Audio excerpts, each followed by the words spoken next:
wafdi ballaaran oo uu hogaaminayo duqa caasimada Hargeysa oo ka kooban 11 xubnood ayaa soo gaaray caasimada wadanka Sweden magaalada Stockholm. wafdigan ayaa markii ay soo gaareen caasimada wadanka Sweden waxa si ballaaran ugu soo dhaweeyay xubno ka tirsan jahliyadaha Somaliland ee ku dhaqan dalka Sweden sidoo kale xusbiyada qaranka iyo dalada guud ee Somaliland Riksförbund halkaas oo wafdiga si niyadsam ah loogu soo dhaweeyay guud ahaan dalkan Sweden.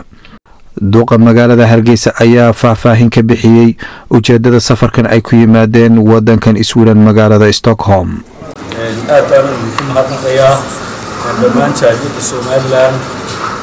Sweden dalada dhammaan shacbiyadaha ka soo qayb galay mudane iyo murooyinba leh iyo bahda saxaafadda annagoo wafdi aad u ballaaran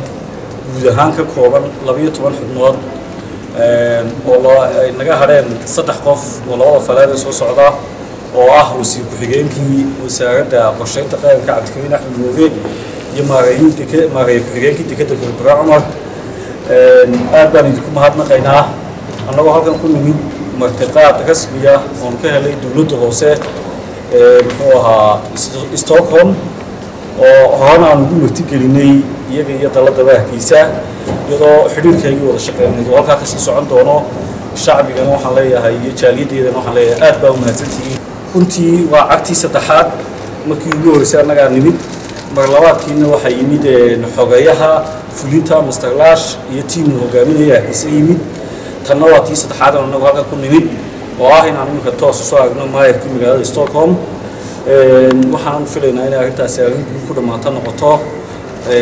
inshallah. waxaa isaguna halkaa eraya mahadnaq iyo soo dhaweyn ka jeediyay gudoomiyaha dalada guud ee Somaliland Riksförbund mudane Sakariya Xasan Wacays oo ku tilmaamay in wafdigan ballaaran ee ka yimid dalka Somaliland ay kulamo muhiim ay ku yeelan doonaan dalkan Sweden. in markii saddexaad ay noo yimaadaan wafdi ka socda caasimada Somaliland oo hogaamiyo maayarka caasimada Somaliland Cabdiraxmaan sidoo kale hay'adda dawladda hoose oo imakan DJ-ga wasaaradda warshadaha Mawlid iyo dhammaan xildhibaanada maxay la socda golaha deegaanka ee Hargeysa farxad weyn bay noo tahay rees weyn hadaan nahay dhamaantay amba xisbi ha noqoto amba shacbi ha noqoto waxay noo tahay guul aan oo karo waxa weeyaan waan kaga horeynaa jaariyadaha kale runtiina wax laga mudan maayir iyo dhamaantii waftigeena inta kale inta aad joogtaan waxyaalo fara badan oo dalkiina loo qabanayo ayaan idinku talagalay hadii Ilaahay ilaahdo waxa dhici doona oo maayarka iyo waftiga hogaaminaya ila wasiir ku-xigeenka inaga maxay iman doonaaba ay ka qayb gali doonaan shir aad u weyn oo isniinta ka dhici doona hadii Ilaahay ilaahdo shista tref kaas oo laga hadlay qadiyadda Somaliland oo taariikhda abid markii ugu horeysay ilaa kuntumeeyay Swedish oo xukuumadda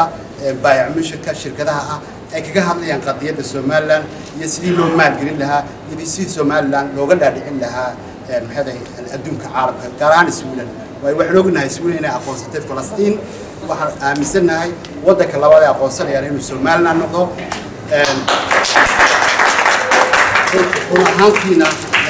annaga ahaan rees Sweden iyo waftigan maayadku hogaaminaya waxay noo tahay sharaf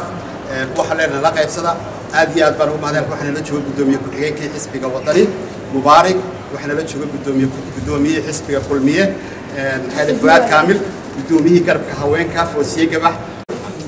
waxa sharaf iyo aniga ku hadlaya magaca xisbiga qaranka kulmiye gudoomiyihiina Fuad Kaamil Xise waxaan aad iyo aad u soo dhaweynayaa waqtiga qaaliga ruuxda badan ee ugu yimid wadankan ee Somaliland waxaan wadahantii dareen maanta aan la koobi karin aan igu muuqata tirada inta leeg badan oo madaxdii dalka oo inagu soo booqday oo shaqana u yimid wadankan aad baan idin soo dhaweynaynaa